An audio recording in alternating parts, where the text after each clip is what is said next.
Hi, everybody. I'm Dr. Duke, and welcome to The Takeaway. We are thrilled to be back together again with Alex Newman, whose reporting is absolutely first rate for us at Freedom Project Media. Alex, I long for the days, I really wish we could go back to the good old days, when all American government schools cared about was any potential mention of God. Remember when Valentine's Day was controversial simply because it was once a Christian holiday? Well, now we have Valentine's Day by compulsion in our elementary schools. Explain this to our listeners. Well, thank you, Duke. It's a pleasure to be with you.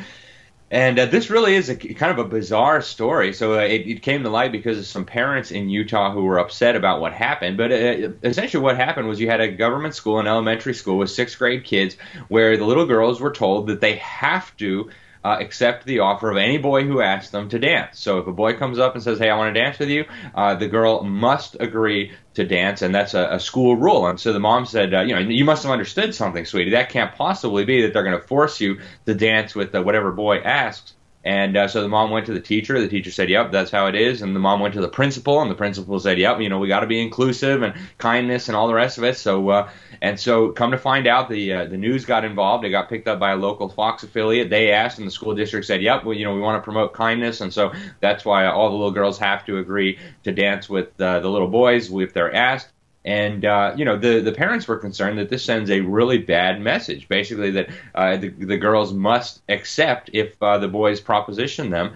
And, it's troubling for a number of reasons.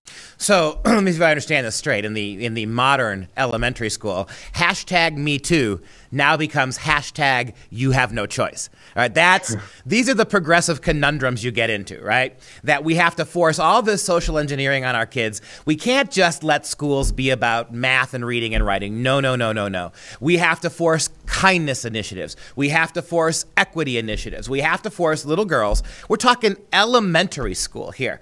A little sixth grade girl. Now, the part that you didn't mention, Alex, is it's not just little boys. If a little boy asks a little girl to dance, she must say yes. She has no choice. But if another little girl asks a girl to dance, however uncomfortable that may make the little girl, she must dance. And if a transgender, a gender-confused little girl, boy, girl, asks the little girl to dance, she must dance. It seems to me that feminism is really taking a back seat to all of this progressive social engineering. And the school district itself said, yep, this is part of our kindness initiative. It doesn't seem kind to me to force little girls to do something they don't want to do. That's exactly right. And there's so many problems with this, but it's funny you mentioned feminism. Now the left and the far left, they've kind of twisted themselves into pretzels here, where one of their false doctrines conflicts with their other false doctrines, and so they don't know what to do anymore. And that's kind of the situation we find ourselves in now. But we're in this kind of era now where to have a child be, rejected is, supposed to be some kind of terrible, thing that's going to leave a scar on them for life. And so now we give participation trophies, and we don't keep score. Now you have efforts to get rid of grades in certain school districts, like they've done in certain European countries, because, if you get a C, you might be sad, you might feel bad, your self-esteem might suffer. And so these kids are growing up sheltered from reality, sheltered from, rejection, and being told, oh, you're just as good, everything's fine, everybody's equal, and you're just as good as everybody else, and et cetera, et cetera. And then they're going to come out into the real world and realize that's not true. Totally unprepared for rejection, totally unprepared for how the real world works. And some of these administrators, they might think they're doing the right thing. They might think that they're helping out, but they're not helping out. What they're doing is they're setting up these kids for a rude awakening when they get out into the real world. And, like the concerned mother, I think her name was Natalie Richard, explained,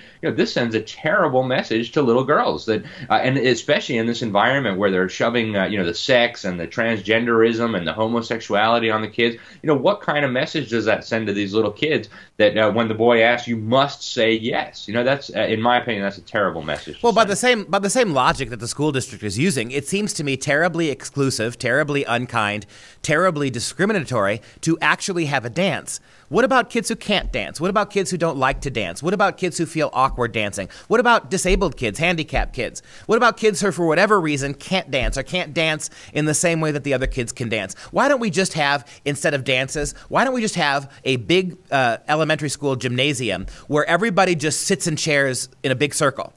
And if this way, there can be no discrimination whatsoever, right? That in the name of kindness, because this is where we're heading.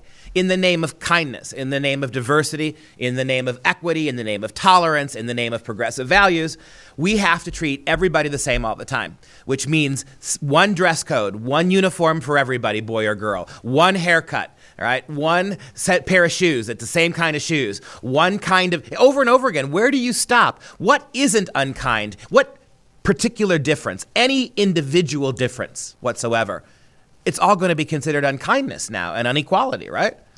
And that's where we're heading. And, that's frankly, I think, going to be a terrifying world if we don't hit the emergency brake and say enough of this lunacy.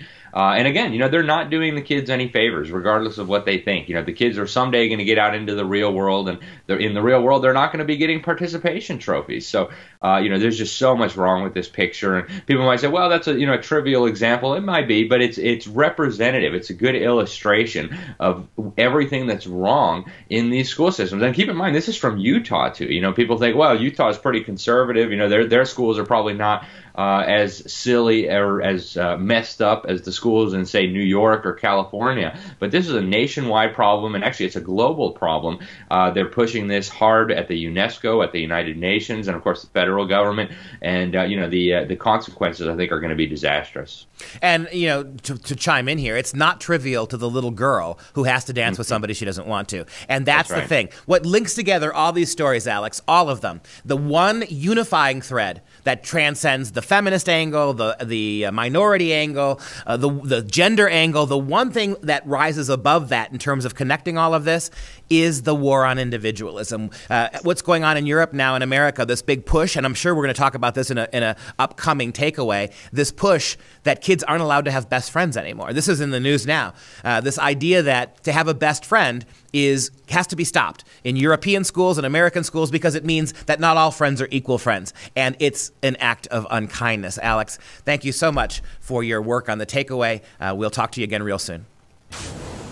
If you enjoyed that video, please consider following us online and also consider a tax-deductible donation so we can continue to produce quality videos like the one you just watched.